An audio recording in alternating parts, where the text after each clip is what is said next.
That's Lee Cowan brings us a story, not about a place, but about a woman who conquered all the odds to explore it. We like this. She made history along the way. In the waters of the Western Pacific, where the color blue was seemingly born, oceanographer Dawn Wright was a little blue herself. My mother, she died in December. She wanted to be able to live to see this, but she is watching from heaven. The next morning, Wright, a specialist in marine geology and geography at the Environmental Systems Research Institute, would take on the challenge of the deepest place on Earth. I'm actually the first person of any gender of African descent to go to Challenger Deep. No other black person has gone to Challenger Deep. Challenger Deep, 7 miles beneath the surface, more than 6 times deeper than the Grand Canyon, almost triple the depth of the Titanic. It's been seen by so few. Sinking that far down isn't the problem, of course. It's getting back without being crushed that's the conundrum. And currently, there's only one manned vehicle in the world that can do it. It's called Limiting Factor, a 2-person submersible that's the brainchild of Texas adventurer and explorer Victor Vescova. He personally financed its design and construction. If it can work here, it can work anywhere on the seafloor. The trenches in our ocean are largely a watery black hole in terms of research, but these hard-to-reach places do have so much to tell us. The Earth's reaction to climate change, for example, how we can better predict earthquakes and tsunamis. Perhaps even how life began. Very cool. Wright's task will be to bring back the first high-resolution mapping of this unforgiving place. How much of the ocean is mapped currently? The current number is 23.4% of the global seafloor. Not even a quarter is mapped to sufficient detail.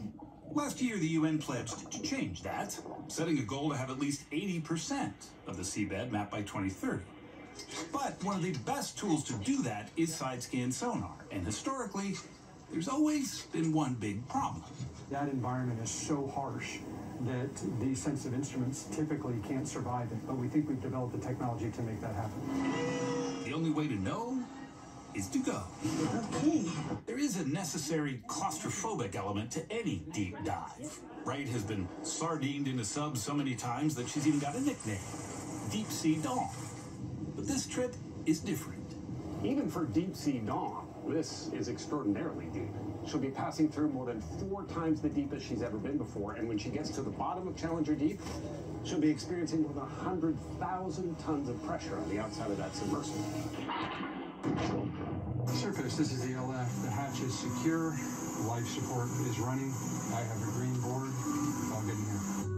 Soon, the ocean consumed them, as if they were swallowed whole. Wright's love of the ocean started in her home in Maui, where the waves appeared every bit as welcoming as the sea of stars above. When did you want to be an oceanographer? You think, when did you really want to? It was at the age of 8, 8? because it was partly fueled by the Apollo 11 mission. If those men could land on the moon, I thought, well, why can't I go the opposite direction and explore the oceans?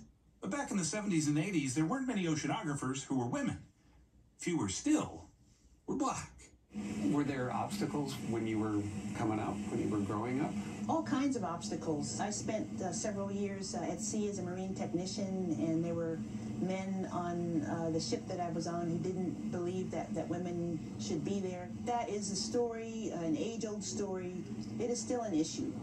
All of that, though, was about to be eclipsed by her arrival at a place void of judgment and prejudice. Ooh, It's the bottom of the ocean, darling. here it is. Out of the gloom, there it was. Surface LF depth 10904. At bottom. Woohoo! Congratulations. Wow, what an image down there. Thank you, Victor. Every second at the bottom was revealing, almost too revealing. What is that? Ooh, that is artificial. Humans themselves may be foreign to this landscape, but sadly, our trash is not. It's a bottle. It's a freaking bottle. Isn't that something? It's a bottle. As soon as we get here.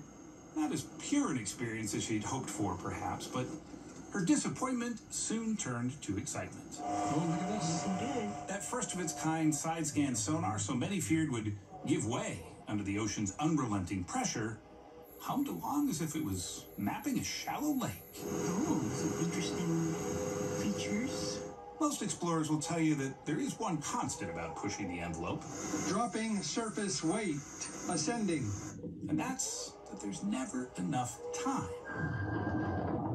After 10 hours beneath the land of sunlight, air, and lungs, Deep Sea Dawn resurfaced, returning to the pitching deck of her research vessel where the real work of analyzing her research had now only just begun. That smile on Dawn Wright's face, however, was all for her mom, who always encouraged her to chase her lofty dreams, even if they lay at the bottom of the world. What do you think your mom would think? I think my mom would be extremely relieved. Somewhere high over the deepest spot on Earth, I'm Lee Cowan for CBS Mornings. Bravo to Wow. Deep Sea Dawn. Wow.